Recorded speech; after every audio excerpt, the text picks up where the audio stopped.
Sports से जुड़ी किसी भी अपडेट के लिए स्पोर्ट्स तक को सब्सक्राइब करें और हमारे फेसबुक और इंस्टाग्राम पेज को भी जरूर फॉलो करें। एक सवाल जो सबके जहन में आता है कि 2013 के बाद से भारत ने किसी आईसीसी टूर्नामेंट को जीता क्यों? पता नहीं उसका क्या जवाब है। कई सेमीफाइनल खेले आपने, कई फाइनल भी खेले, लेकिन जीत नहीं। और आखिरी बार भारत ने आईसीसी टूर्नामेंट जीता था 2013 में, 23 जून को ही चैंपियंस ट्रॉफी फाइनल जीता था इंग्लैंड में। और आज उसी चैंपियंस ट्रॉफी की कहानी, क्योंकि उस टूर्नामेंट को कवर करने के लिए मैं गया था इंग्लैंड में, और आपको याद होगा अगर आपने आज तक पर देखा हो तो न सिर्फ मैं था वहाँ पर, बल्कि आज तक के दो बड़े दिग्गज एक्सपर्ट्स सौरव गांगुली और कपिल देव भी मेरे साथ थे। और वहाँ से हम शोज़ किया करते थे वेन्यूज़। और ये टूर्नामेंट खास इसलिए भी था क्योंकि उससे ठीक पहले आईपीएल में मैच फिक्सिंग की खबरें आई थी, जब श्रीशांत और कुछ खिलाड़ियों को पकड़ा गया था।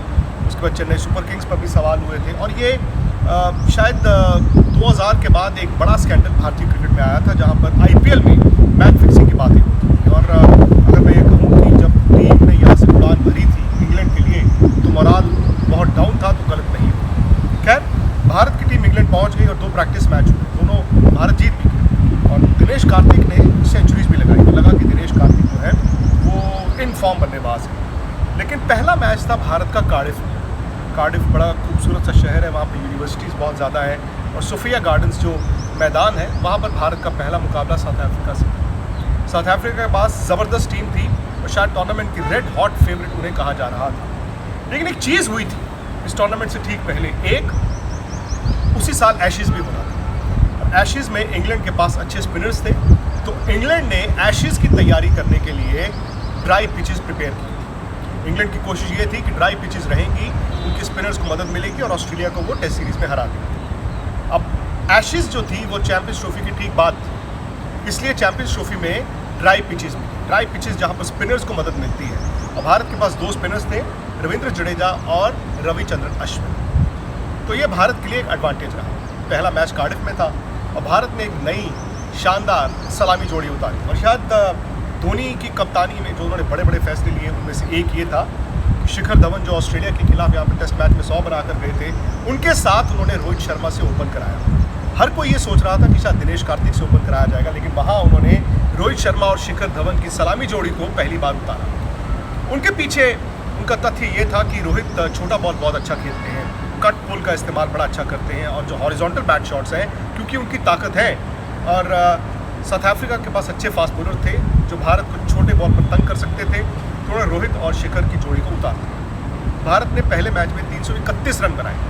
मुझे याद है गर्मी थी, शानदार माहौल था, टिपिकल समर डे इंग्लैंड में, और भारत ने 331 रन बनाए।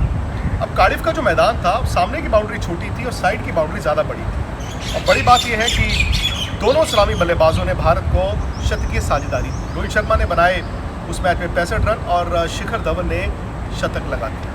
दरअसल शिखर धवन का जो आईसीसी टूर्नामेंट्स के साथ प्यार था उसी मैच से शुरू हुआ। साउथ अफ्रीका भी ज़बरदस्त तरीके से आया, लेकिन साउथ अफ्रीका उतने रन बना नहीं पाया और भारत को टूर्नामेंट के पहले मैच में जीत भी मिली।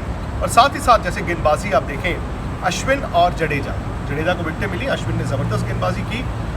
तो ये दोनों ने साबित कर दिया सामने वाली टीमों को कि भारत के पास अच्छे स्पिनर्स हैं और कंडीशंस इसी तरह से रहेंगी तो भारत एक बड़ी टीम हो सकता है। एक और चीज़ जो उस टूर्नामेंट में पहले मैच में देखने को मिली वो थी भारत की फील्डिंग स्टैंडर्ड्स आपको अच्छे दिख रहे हैं। दूसरा मैच भारत का वेस्ट इंडीज़ के साथ था, ये ओवर के मैदान में था, लंदन में। क्रिस गेल बड़ी ज़बरदस्त फॉर्म में, और क्रिस गेल को जल्दी आउट कर दिया भुवनेश्वर कुमार ने। आपको याद होगा भुवी की गेंद जो लेफ्ट हैंड बैट्समैन को बाहर निकलती है, उस पर उन्होंने क्रिस गेल को आईपीएल में भी और इंटरनेशनल क्रिकेट में भी बड़ा परेशान किया था। और जैसे ही क्रिस गेल आउट हुए, वेस्ट इंडीज़ ने कुछ खास रन नहीं बनाए। उस दिन मुझे याद है ठंड थी, उस दिन बरसात भी हो रही थी और ठंड भी थी, और शायद इसीलिए आपके सीमर्स ने बड़ी ज़बरदस्त गेंदबाजी की। वेस्ट इंडीज़ सिर्फ 233 रन बनाने में कामयाब रहा। उसमें अगेन अगर आप देखें, जडेजा की कारकर्दगी जो थी वो ज़बरदस्त थी, उनको 5 विकेटें भी मिली। भारत ने आराम से 8 विकेट से इस मैच को जीत लिया। शिखर ने एक और 100 लगाया, रोहित शर्मा ने हाफ सेंचुरी की। भारत का अब आखिरी मैच तक पहुंच गया था लीड, ये था पाकिस्तान के साथ। भारत को पता था सेमीफाइनल में जगह पक्की है, लेकिन ये तो पाकिस्तान का मुकाबला था। ये मैच था बर्मिंघम में, एजबेस्टन में, और यहीं पर 2004 में भारत और पाकिस्तान के बीच चैंपियंस ट्रॉफी का ही मैच हुआ था, जो पाकिस्तान जीत गया था और भारत उस टूर्नामेंट से बाहर हो गया। लेकिन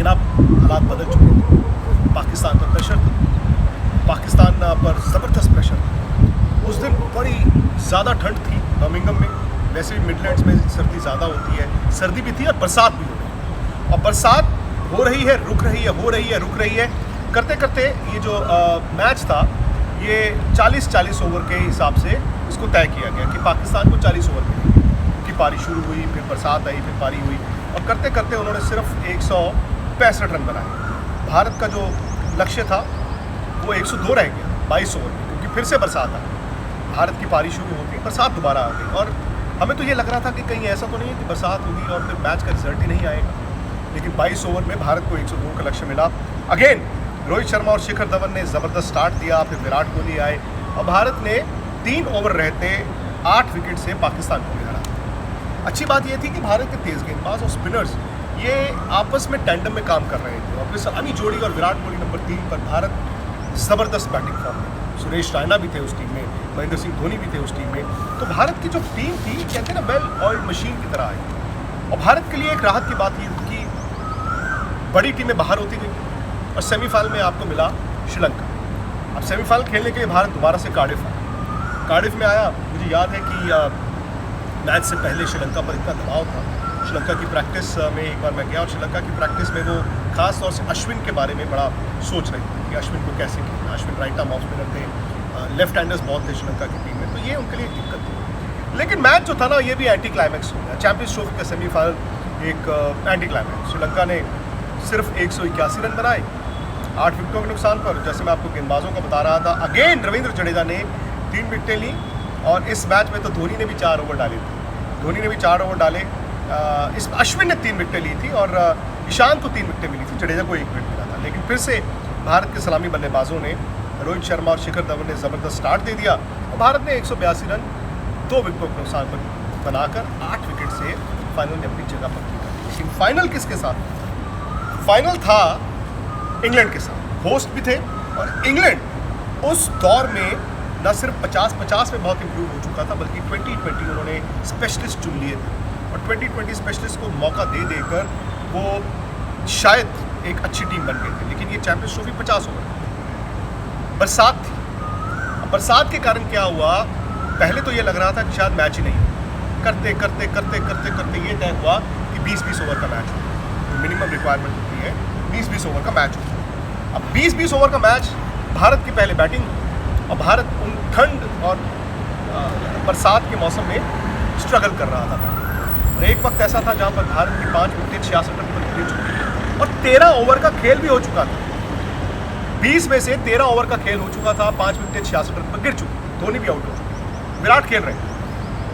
तब तो ये था कि भारत 100 तक भी पहुंचेगा कि नहीं पहुंचेगा, क्या ये वन साइडेड तो नहीं फाइनल में भारत हार जाएगा, क्योंकि इससे पहले भारत 2 मरतबा चैंपियंस ट्रॉफी के फाइनल तक पहुंचा लेकिन जीत नहीं पाया। 2000 में नायरोबी में भारत न्यूजीलैंड से हार गया था केन्या में, और 2002 में 2 दिन बरसात पड़ी, दोनों मैच जो है फाइनल रिप्ले भी हुआ, श्रीलंका ने बैटिंग की, इंडिया की बैटिंग नहीं की। तो वो ऐसा तो नहीं था कि कहते ना कि आप फिर वहाँ तक जाकर कप नहीं जीत पाए। लेकिन यहाँ पर विराट ने जो बैटिंग की और नीचे से आकर रविंद्र जडेजा ने जो बैटिंग की, जडेजा ने एंड में जाके बहुत ज़बरदस्त उन्होंने बल्लेबाजी की।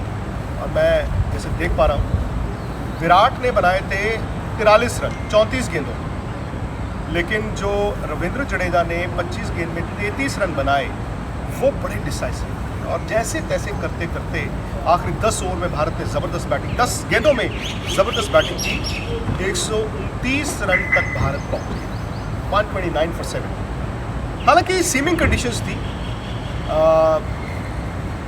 ये भी लग रहा था कि देखो इंग्लैंड 2020 स्पेशलिस्ट खिलाता है, 50 ओवर का मैच 20 ओवर का हो गया है और इंग्लैंड के साथ होम क्राउड भी था। हालांकि आप जानते हैं कि कहीं पर दुनिया में मैच हो तो इंडियंस ज़्यादा होते हैं, लेकिन उस दिन इंग्लिश ठंड बहुत थी। और मुझे याद है कि मुझे लाइव करना था आज तक, जब ब्रेक की इंडिया की पारी खत्म हुई, मैं बाहर आया, बाहर पिन ड्रॉप साइलेंस थी क्योंकि सारा का सारा जो शो था वो अंदर था, सब लोग अंदर थे। चैट का और ये मैंने कहा कि देखिए 129 रन ऐसा टोटल है जो टेस्ट कर सकता है इंग्लैंड फेवरेट्स। लेकिन कभी कभी अगर आपको शुरू में 2-3 विकेट मिल गई और आपके पास दोनों स्पिनर्स हैं, जडेजा और अश्विन, तो ये नेवर ऐसा नहीं है कि प्रेडिक्शन थी, लेकिन इंग्लैंड की शुरू में विकेटें भी गिरनी शुरू हुई और अभी तो मैं अंदर भी नहीं गया था, बाहर ही था और ग्राउंड से एकदम शोर की आवाज़ आई। और किसी भी इंग्लैंड के, ऑस्ट्रेलिया के या दुनिया में आप किसी मैदान में अगर शोर आपको सुनाई देता है तो इसका मतलब है या तो इंडिया ने विकेट ली है या इंडिया के किसी बैट्समैन ने चौका या छक्का मारा। पहला इंडिकेशन था कि एलिस्टर कुक, इंग्लिश कप्तान, वो उमेश यादव की गेंद पर आउट। तो इंग्लैंड का पहला विकेट जल्दी गिर गया। उसके बाद उनकी विकेटें गिरती ही रही और एक वक्त पर जब उनकी भी 5 विकेटें गिर गई तो लगा कि भारत तो इस मैच को जीत गई। लेकिन ट्विस्ट आया, इयान मॉर्गन और रवि बोपारा के बीच एक पार्टनरशिप थी। अब इन्होंने ज़बरदस्त बैटिंग की और ईशांत शर्मा का ऑफ डे चल रहा था। उन्होंने 3 ओवर में काफ़ी रन जुटा लिए और समझ नहीं आ रहा था कि अश्विन के अलावा और कोई गेंदबाज इतना पेनिट्रेटिव नहीं है। ये पार्टनरशिप करते 102 तक पहुंचे। 102 4 आउट इंग्लैंड का स्कोर, 4 विकेटें गिरी थी और ये 5वें विकेट की साथ में 17 ओवर का खेल हो चुका। बोपारा और मॉर्गन सेट 18 गेंदें 28 रन है और 6 विकेटें हाथ में और सेट एक पेयर जो है वो बैटिंग कर रहे हैं, मॉर्गन और बोपारा। उस वक्त मुझे ऑफिस से फ़ोन आया और मैं मैदान के बाहर आ गया क्योंकि मुझे लाइव करना था और मेरे साथ कपिल देव भी थे और सौरव गांधी, हालांकि दादा उस वक्त कमेंट्री कर रहे थे। तो मैंने लाइव शुरू कर दिया और मैं जब स्टेडियम के गेट से बाहर जा रहा था तो मैंने टीवी पे देखा कि ईशांत शर्मा को बॉल पकड़ाया गया। ये 18वां ओवर, 3 ओवर 28 रन, 6 विकेटें। ईशांत शर्मा ऑफ डे, ईशांत शर्मा को धोनी ने दोबारा से गेंद दिया। फिर वही बात, जैसे ही मैं बाहर आया शो, मैंने फटाफट देखा स्क्रीन पे, पता चला कि मॉर्गन आउट, ईशांत शर्मा ने आउट। अगली गेंद पर फिर से शो, अगली गेंद बोपारा भी आउट। हालांकि उस ओवर में 9 रन आए क्योंकि एक छक्का भी मारा था उन्होंने। 9 रन जरूर आए लेकिन 2 विकेटें गिर गई और मैच अचानक से पलट गया। अब खेल है सिर्फ 12 गेंदों का और 12 गेंदों में 19 रन इंग्लैंड ने बनाने हैं इस मैच को जीतने के लिए, लेकिन 2 विकेटें गिर चुकी हैं। 19वां ओवर किया रविंद्र जडेजा ने। उन्होंने उस ओवर में सिर्फ 4 रन दिए, 1 विकेट लिया, 1 रन आउट। यानी कि इंग्लैंड उस ओवर में 2 विकेटें और गंवा गई, सिर्फ 4 रन जोड़ पाया। अब बात आ गई रविचंद्रन अश्विन के आखिरी ओवर में जहां पर 6 गेंद 15 रन और अश्विन ने तब तक 3 ओवर में सिर्फ 6 रन दिए। ज़बरदस्त गेंदबाजी कर रहे थे, लेकिन स्पिनर है, एक हिट लगती है छक्का हो जाता है।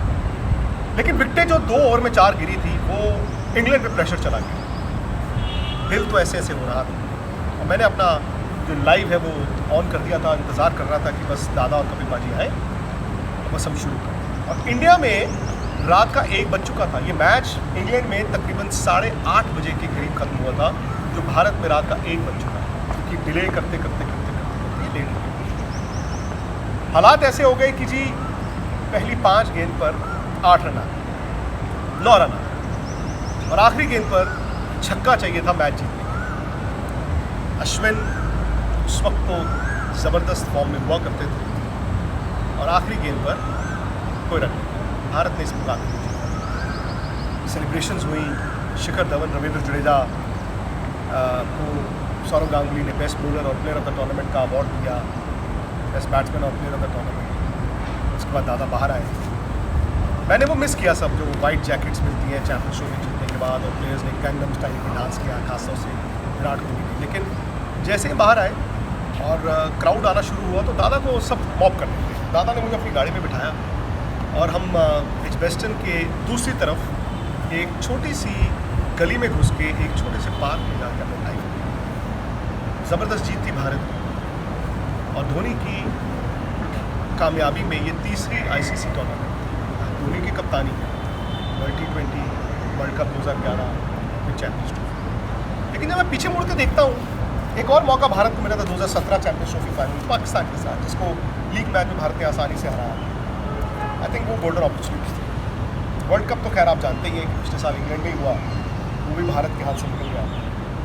लेकिन ये हैरान करने वाला आंकड़ा ज़रूर है कि 2013 के बाद भारत ने किसी चैंपियंस ट्रॉफी या किसी ऐसे आईसीसी टूर्नामेंट को जीता नहीं।